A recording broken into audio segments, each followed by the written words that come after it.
Hello friends, good morning. ओम शांति। मैं हूँ श्रद्धा।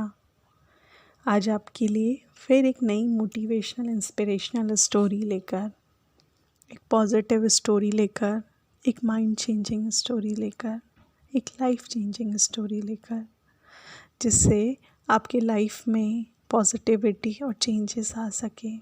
आज की जो हमारी स्टोरी है, जिसका नाम है दृढ़ इच्छा, स्ट्रॉन्ग विल। दोस्तों, अगर इच्छा शक्ति अगर हमारी प्रबल होती है तो हम भारी से भारी काम भी कर जाते हैं, और अगर हमारी इच्छा शक्ति कमज़ोर होती है तो हम छोटे से काम में ही थक जाते हैं, उसे करने के लिए हिम्मत हार जाते हैं। तो आज की जो हमारी कहानी है वो एक ऐसे ही मनुष्य के ऊपर है जो सत्संग जाना चाहता है, लेकिन किसी कारणवश बार बार उसे कोई ना कोई रुकावट आती रहती है। लेकिन उसकी दृढ़ इच्छा शक्ति की वजह से वो जब उसे हारता नहीं है, तो जो उसे बीच में अड़चन डालकर रोकने की कोशिश कर रहा होता है, वो खुद आखिर में हार कर उसे उस सत्संग तक पहुंचाता है।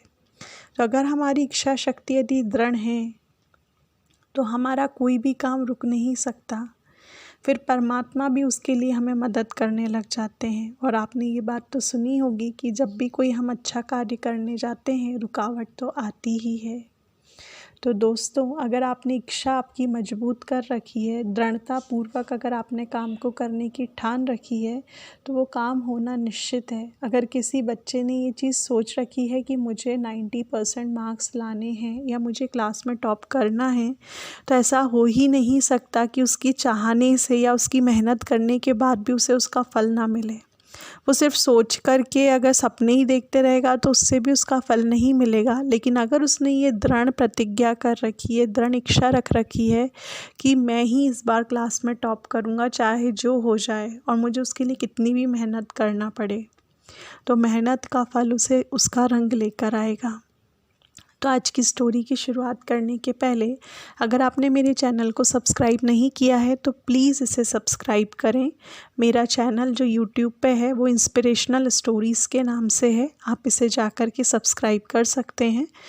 और फेसबुक पे इंस्पिरेशनल स्टोरी श्रद्धा के नाम से है। दोस्तों, आपको अगर स्टोरीज़ अच्छी लग रही हैं तो आप इसे लाइक और शेयर भी कर सकते हैं, ताकि दूसरे भी जो हैं इसका फ़ायदा उठा सकें। और आप इन कहानियों को हिंदी और इंग्लिश में पढ़ भी सकते हैं, जिसकी लिंक मैंने डिस्क्रिप्शन बॉक्स में दी हुई है। तो चलिए आज की कहानी की शुरुआत करते हैं। एक व्यक्ति सुबह सवेरे उठा, साफ कपड़े पहने और सत्संग घर की तरफ चल दिया, ताकि सत्संग का आनंद वो प्राप्त कर सके। चलते चलते रास्ते में ठोकर खाकर गिर पड़ा, कपड़े कीचड़ से सन गए। वापस घर आया, कपड़े बदल कर वापस सत्संग की तरफ रवाना हुआ। फिर ठीक उसी जगह ठोकर खाकर फिर से गिर पड़ा और वापस घर जाकर फिर से कपड़े बदले। फिर सत्संग की तरफ रवाना हो गया। जब तीसरी बार उस जगह पर पहुंचा तो क्या देखता है कि एक शख्स चिराग हाथ में लिए खड़ा है और उसे अपने पीछे पीछे चलने को कह रहा है। इस तरह वो शख्स उसे सत्संग घर के दरवाजे तक ले आता है। पहले वाले शख्स ने उससे कहा, आप भी अंदर आकर सत्संग सुन ले, लेकिन वो शख्स चिराग हाथ में थामे खड़ा रहा और सत्संग घर में दाखिल नहीं होता है। 2-3 बार इनकार करने पर उसने पूछा, आप अंदर क्यों नहीं आ रहे हो? तो जो दूसरा व्यक्ति रहता है वो जवाब देता है, जिसने दिया दिखाया होता है, क्योंकि मैं काल हूँ।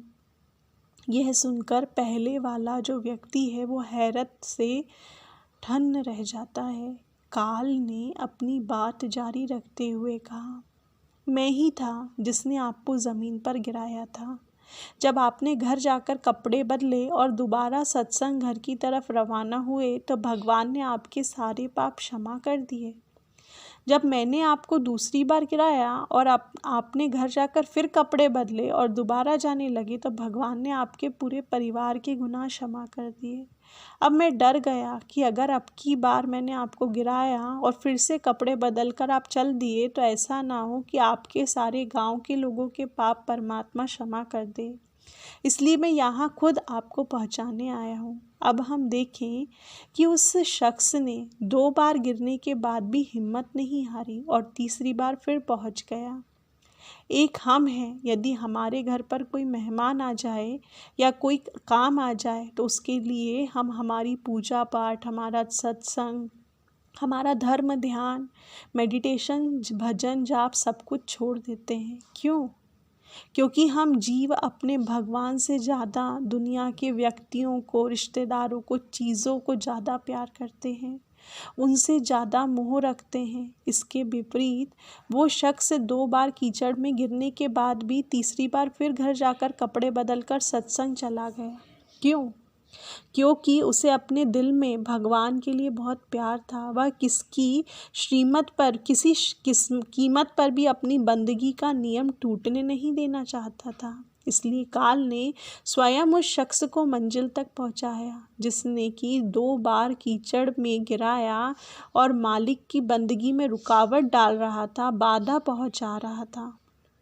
इसी तरह हम जो जीव आत्माएं हैं, हम भी भजन सिमरन कर, धर्म ध्यान कर, पूजा पाठ कर, अगर मन लगाना चाहें तो उसे लगा सकते हैं। चाहे फिर वो मन कितनी भी चालाकी क्यों ना करे या कितनी भी बाधा क्यों ना उत्पन्न करे, हमें हार नहीं माननी चाहिए, क्योंकि मन का डटकर हमको ही मुकाबला करना है। एक ना एक दिन हमारा मन स्वयं उस पूजा पाठ में, भजन कीर्तन में, धर्म ध्यान के लिए खुद मन लगने लग जाएगा और उसमें रस भी लेना लगेगा।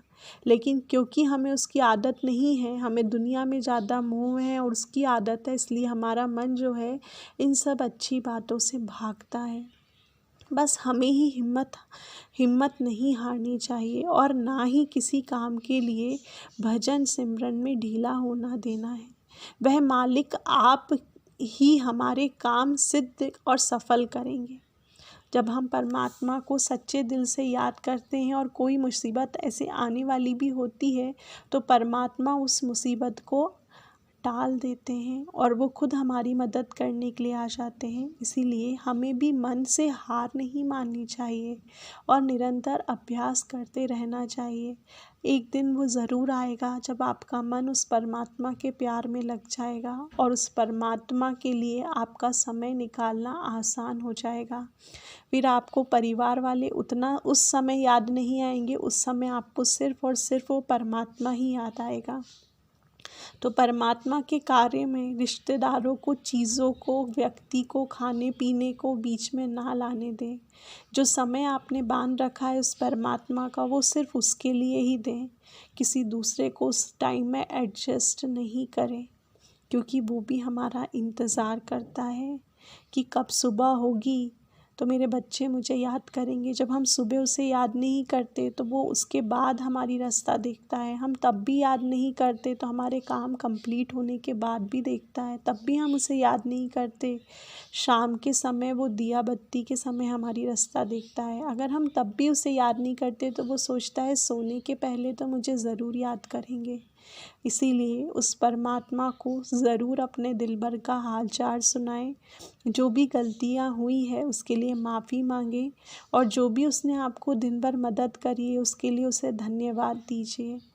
वो वैसे ही आपकी इतनी ज़्यादा मदद कर रहा है पर हम उसे नज़रअंदाज कर देते हैं। अगर हम उसे ध्यान देंगे कि वो हमारी कितनी मदद कर रहा है, हमारे हर बार बुलाने पर वो कैसा दौड़ा चला आता है, तो आपको उसकी उतनी ही वैल्यू रहेगी जैसे किसी मनुष्य की। एक बार मनुष्य तो आपका साथ छोड़ के चला जाएगा, लेकिन वो परमात्मा आपके अंतिम श्वास तक भी आपके साथ रहेगा। तो उसकी वैल्यू उस मनुष्य से, उन चीज़ों से ज़्यादा समझिए। उन रिश्तेदारों से ज़्यादा करीबी रिश्तेदार उस परमात्मा को बना लीजिए, ताकि कभी वो आपका दिल दुखाए ही नहीं, कभी आपका दिल टूटे ही नहीं और मन खुद ब खुद उसी की तरफ भागने लग जाए। ओम शांति।